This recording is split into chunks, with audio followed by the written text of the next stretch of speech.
Hello, I'm Veronica Combs, and this is the Quantum Spin podcast by HKA Marketing Communications. I am super excited to be talking with Kenna Hughes-Castleberry. She is the Science Communicator at JILA, which is a physics research institute, and also the editor-in-chief of their journal, Light and Matter. She is a freelance science journalist, and she writes for everybody, it seems like. Quantum Technology, the Quantum Insider, Scientific American, and of course, the best for last, Octonation. Kenna covers everything from deep technology, quantum technology, AI, diversity within the tech industries, which is sadly an ongoing topic that we all need to think about, and teaches science writing to graduate students at JILA. So thank you so much for joining us, Kenna. Thank you so much, Veronica. It's a pleasure. So did I get all that right? You're a very busy person. I think you just published a book recently too, right? I did, yes. When am I not busy? I find myself asking all the time, what is free time? Who knows? Who knows? But you do, from my perspective, you do have a really great job. You're surrounded by scientists and technologists and researchers all day, and your job is to learn what they're doing and then explain that work to everyone else who doesn't know about all those details and the nitty-gritty details of physics. Yeah, I think it's really fun to be kind of that institutional writer for JILA, where I get to write about quantum physics, astrophysics, biophysics. JILA, the institute where I work, has about 70% of our scientists doing quantum research. Oh, wow. So the majority of my writing is focused on quantum, but I also really love talking about folding proteins or black holes, or teaching physics to different age groups. So it's something that, there's always a new story coming out. And of course, I get to work with the students, right? The researchers, the graduate students, the postdocs, sometimes undergraduates, on crafting these articles that anybody can read.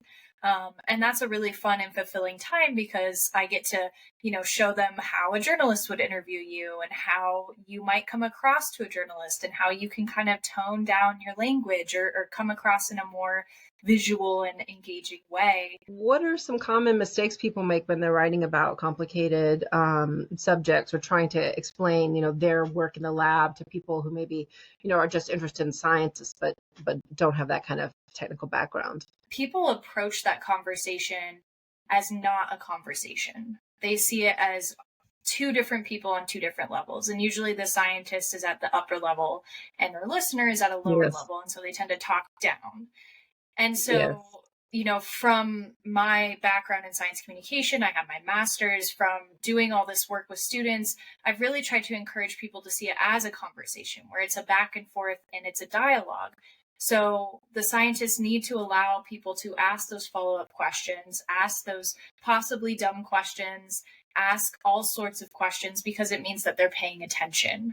And so that's kind of the first mistake I see, is that a scientist comes into an interview, they say their spiel to the other person, and then they just kind of leave it and walk away and wash their hands, and it's done. I don't have to deal with the press anymore. I don't have to deal with the journalist anymore. Well, that's not really going to be a productive conversation because you've closed everything off. Transparency seems like sort of a vague concept, but if these machines and these algorithms are going to be making decisions that affect, someone's ability to get a loan or where to locate a factory or whether or not to, put a policy into place, people should be able to understand them, explain them, understand them. And so I have noticed that too, using language as a way to either keep people out, like I'm smarter than you, or a way to bring people in and say, this is what we're doing. This is how it might affect you. These are the things we don't know about. How can you help us? So I'm glad to hear your help. You're making sure students get that they need to bring people in, not, just be the smartest person in the room and not have a conversation. You're in Colorado, where there is sort of a quantum hub. What could you tell people about the Colorado Quantum Hub? Most people don't know, but CU Boulder is one of the #1 physics graduate programs in the country. So people will come here for quantum physics. This is like a fun trivia fact, but another thing that people don't realize is a lot of the reason that the government facilities are here is because they would be much harder to bomb during the Cold War, because we have the mountains here. That's right. Right. So Mhm. so people don't usually think about that, but once I tell people that, they're like, "Oh yeah, that makes a lot more sense." Like, okay, that's why everything's kind of around the Rockies, right? Or like in Los Alamos, in New Mexico. But we also have a lot less radio interference out here, right? Because it's the country. Mhm. We don't have big Okay. cities as much, so there's a lot less interference with um, electricity and sound waves and radio waves. Um, but as far as kind of the other sort of hub, well, obviously we have all the big quantum companies here. We have Quantinuum, we Right. have Atom Computing, Mhm. we have Inflection, we have NIST, we have JILA, we have CU Boulder. So there's a lot of um, this big network as far as students maybe going from studying at CU Boulder to one of these other companies, and they don't really have to leave the state. There's a lot of cross collaboration between the companies and the university slash NIST. There's a lot of collaboration between those quantum companies in general. Mhm. So I think it's one where Colorado has kind of become more of a quantum hub recently with like the moves of several of these companies opening up different branches here in Colorado. Like Atom Computing opened up a branch rather recently. So I think that has definitely helped kind of solidify the area as being a secure hub for quantum activity. I feel like I have to ask you, have you seen Oppenheimer? I have. I've seen it twice. I actually wrote an Oh, article about it and interviewed a that's couple of right. the scientists Okay. at Mhm. Lanel, yeah, about being extras in the film, which was an absolutely wonderful experience. I will never regret doing that interview. It was great. So what did you think of the movie? Oh boy, that's kind of a little bit of a loaded question because I have a lot of feelings about the movie. Um, from a science communicator's perspective, I'm always happy to see science portrayed in film, and not Mhm. just in like a science fiction kind of blown out of proportion, such as something like Right. Quantum Mania, but something really accurate that is discussing kind of the ethical dilemmas of scientists, showing the humanness of scientists, which is something that motivates me Right. personally. Um, and so I appreciated the film for doing that. I thought there could have been a lot more discussion around the local individuals in the Los Alamos area who got affected by the bomb, and also the female scientists who were working on it. Neither one of those kind of groups of individuals really entered the narrative. But I also understand that Christopher Nolan, being a creative mind and an artist, is pulling from different source material, perhaps. So, but I thought overall it was a rather interesting experience, and I was also very pleased that it got such a wide reception from people, where so many people went Mhm. and saw this and got exposed to what scientists look like and how they interact with each other and what kind of the end goal was and how government and science works together, and do they always play nicely? They may not. And what does that look like for the future of the US or society? It's a lot of kind of big questions that come out of that film, and by the end you're just exhausted. It's a very heavy movie. It's a very heavy movie.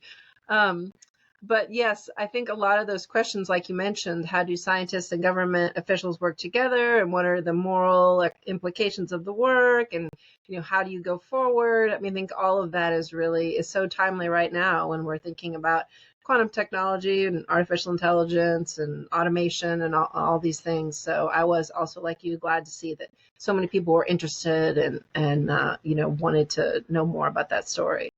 From a technology writer perspective, and I'm sure you guys at HKA get this as well, is we're all writing about this upcoming technology where, kind of like the atom bomb, there's a lot of different misconceptions about it. There's a lot of hype about it. There's also a lot of ethical debates about it. And so I Mhm. know for Yep. me, and I know I've seen this as well with your group, is that we all do a good job of trying to just kind of cut to the facts and show how they would impact the normal person.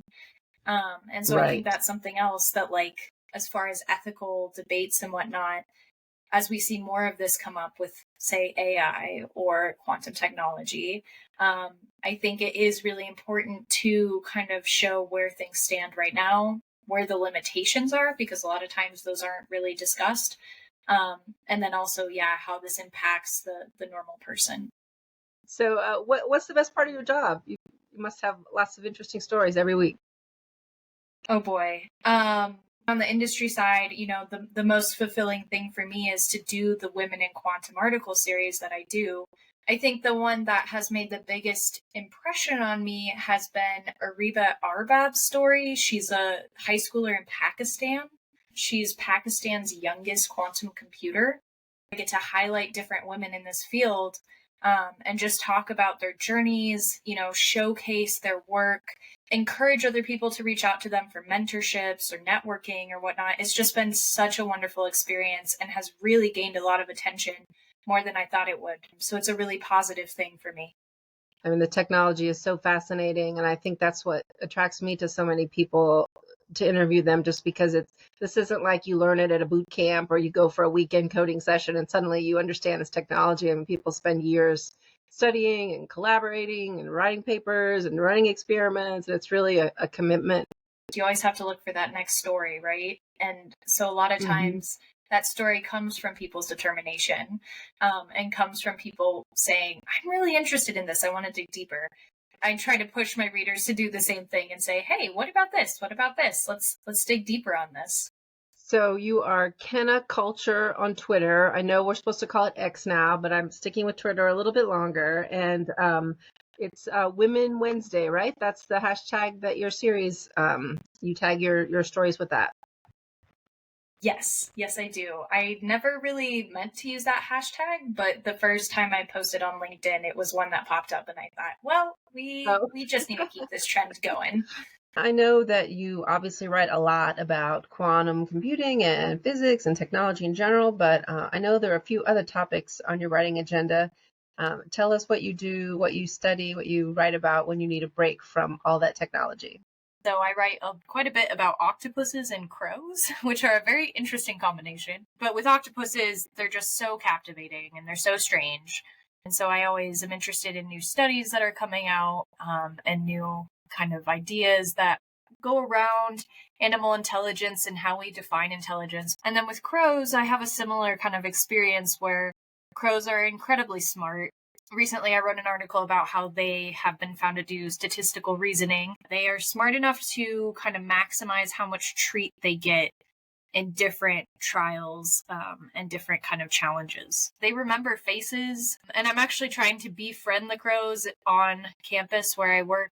Although I do have quite a few crows in my neighborhood, but I don't really want them to be friends with me. I have a very luscious and beautiful garden that I wouldn't want them to eat out of. So. Is there a crow in your garden? He's upset about something. As we mentioned, Kenna, you are based in Colorado, where there's lots of mountains and lots of snow. Pretend that you were on a ski lift with someone and you start talking about work. How would you describe what you do every day before you reach the top of the slope?